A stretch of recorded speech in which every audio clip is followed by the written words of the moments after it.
The world of Sonic the Hedgehog has been thrust into a not-so-dark, not-so-stormy hard-boiled detective story that probably nobody saw coming. Follow Sonic and the intrepid Chaotix Detective Agency as they take on their biggest case yet. This high-flying, action-packed adventure will take them across the world, fighting for every clue they can find. It's one heck of a tale, which is good, because this story might be the only thing that can save their lives. No. Well, if that's all, I can just dispose of you. Wait, what? All will be revealed in Sonic the Hedgehog presents The Chaotix Case Files. Listen now, wherever you get your podcasts. When the Chaotix are on the case. This podcast is supported by MIDI Health. Are you in midlife, feeling dismissed, unheard, or just plain tired of the old healthcare system? You're not alone.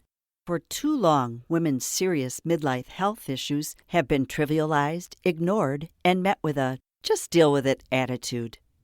Many of us have been made to feel ashamed or forgotten. In fact, even today, 75% of women seeking care for menopause and perimenopause issues are left entirely untreated. But here's the powerful truth. It's time for a change. It's time for MIDI. MIDI is not just a healthcare provider. It's a women's telehealth clinic, founded and supported by world-class leaders in women's health. What sets MIDI apart? We are the only women's telehealth brand covered by major insurance companies, making high-quality expert care accessible and affordable. Our clinicians provide one-on-one, face-to-face consultations where they truly listen to your unique needs. We offer a full range of holistic, data-driven solutions, from hormonal therapies and weight loss protocols to lifestyle coaching and preventative health guidance. This isn't one-size-fits-all care. This is care uniquely tailored for you. At MIDI, you will join our patients who feel seen, heard, and prioritized. You will find that our mission is clear: to help all women thrive in midlife, giving them access to the health care they deserve. Because we believe midlife isn't the middle at all. It is the beginning of your second act. Ready to feel your best and write your second act script? Visit joinmidi.com today to book your personalized insurance-covered virtual visit. That's joinmidi.com. MIDI, the care women deserve.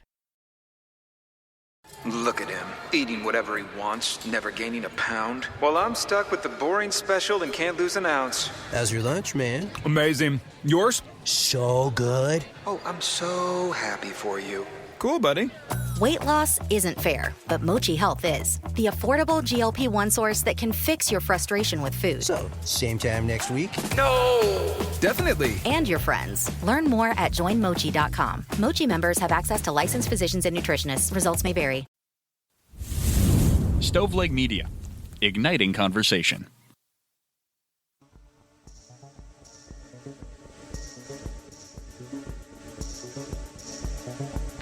Welcome to True Crime to Go. What can I get for you? I want to revisit an order that I had a couple months ago. So, guy protects his whole family, gets arrested for murder. Pull up to the second window and we'll see you next crime. Welcome to True Crime to Go. I am John, here with Jamie. How's it going? Going pretty good, man. I'm doing real well. I saw this recently, and you and I did not coordinate you doing the research here, but really excited to get into this again. Yeah, so a lot of this will not be new to you all, but at the very end, there is some new information that I find fascinating. Yeah, so let's consider this a case update. Yes, I really wanted to get into that. But before we get there, if you haven't heard that, let's set the stage. October the 8th, 2024, 1:12 a.m. That's when Aaron Spencer's wife called 911 to report their 13-year-old daughter missing. That's when 37-year-old Aaron Spencer, who was a U.S. Army veteran and a local contractor, he woke up, he went to check on his daughter. She was not in her room, and he got in his truck suspecting that this man named Michael Fosler was the person who his daughter was going to be with. So, Jamie, why would this be a problem? Yeah, he found Fosler's Ford 150 pickup truck with his daughter inside. He followed him along Highway 236, flashing his lights and honking. And at the intersection of 236 and Highway 13, Spencer rammed the rear of the truck, forcing it into a ditch.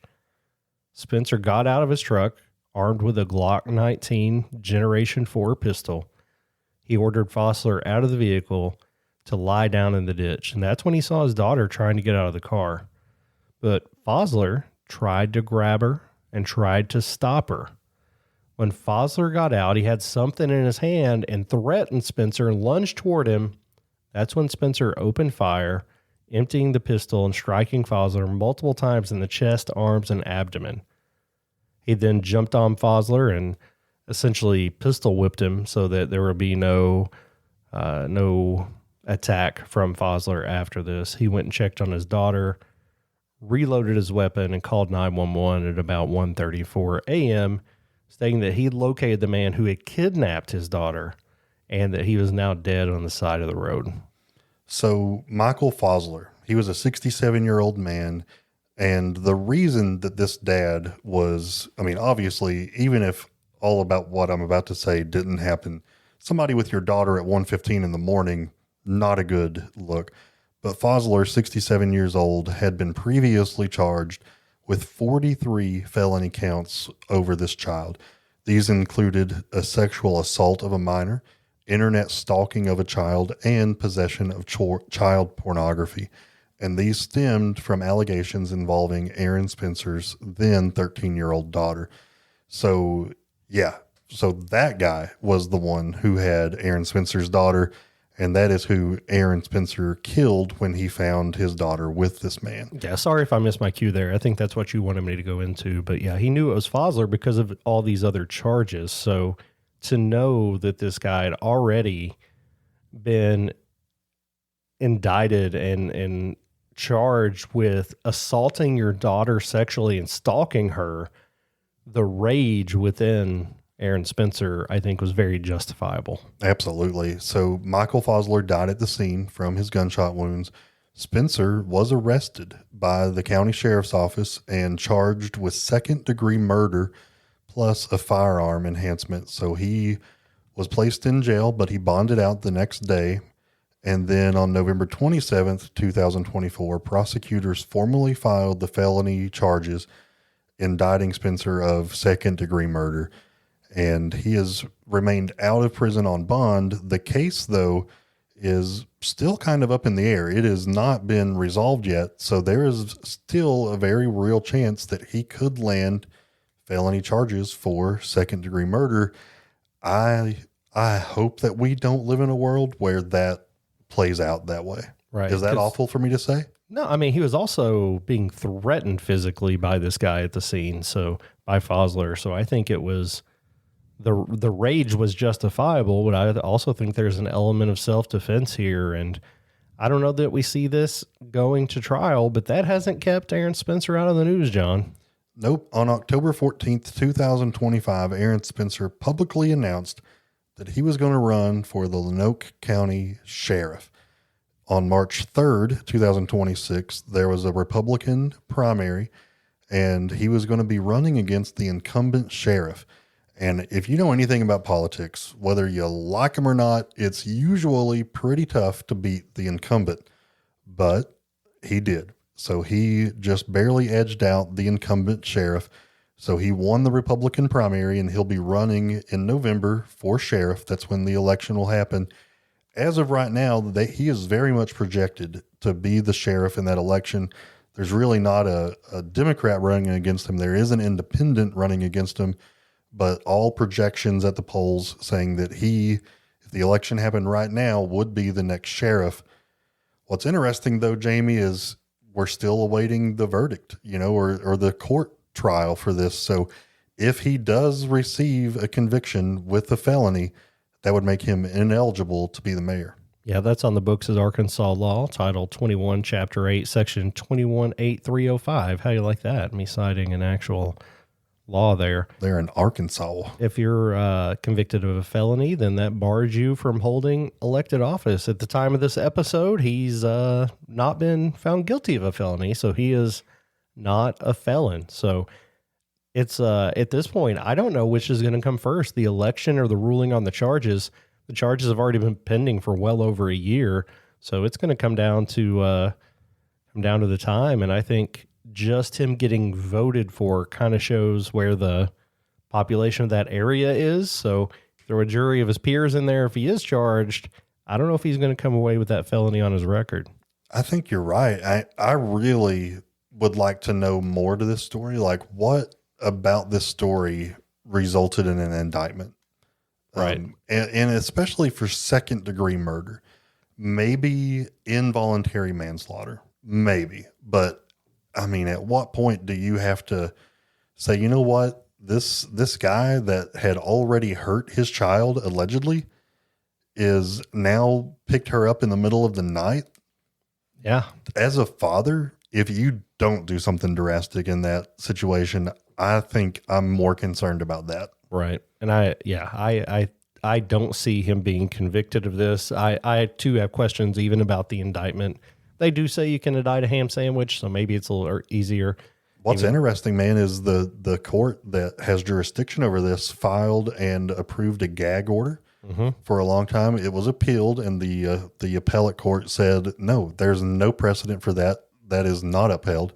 So now the gag order has been released. I think there's just a lot going on over there in Arkansas. Yeah, and this is certainly adding buzz to the news in Lonoke, Arkansas. So fascinating story all the way around. And this is an update that was very unexpected. If you have not seen Walking Tall with Dwayne "The Rock" Johnson, go check that out because it is a real life scenario happening in Lonoke, Arkansas. That was based on a real life scenario too. So exactly as you were going back over this, that's immediately what I thought about. He stepped up against corruption in that story and then ended up running for sheriff and won. So yeah, man, I'm going to go watch that movie right now. Actually, not a bad call. It's a killer movie. It's a good run.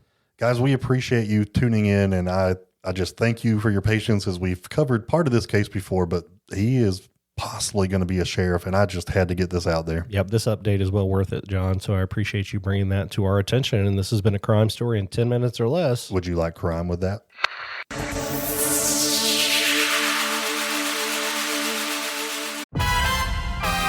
The world of Sonic the Hedgehog has been thrust into a not-so-dark, not-so-stormy hard-boiled detective story that probably nobody saw coming.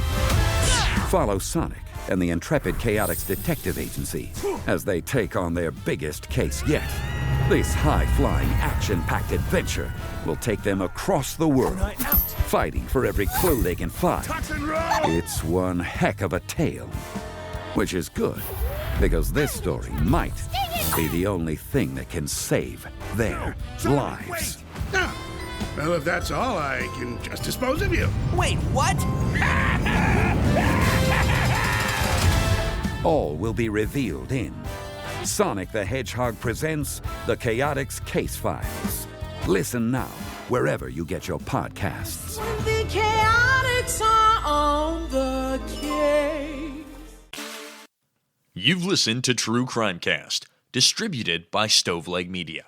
Check out stoveleg.com to find out more about your hosts and to find other podcasts to listen to. Stoveleg Media, igniting conversation.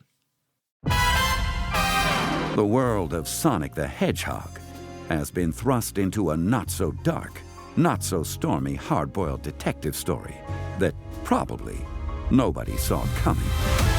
Follow Sonic and the intrepid Chaotix Detective Agency as they take on their biggest case yet.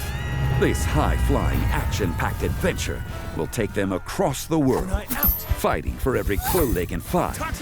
It's one heck of a tale, which is good, because this story might be the only thing that can save their lives. Well, if that's all, I can just dispose of you. Wait, what? All will be revealed in Sonic the Hedgehog presents The Chaotix Case Files. Listen now, wherever you get your podcasts. The chaotic song.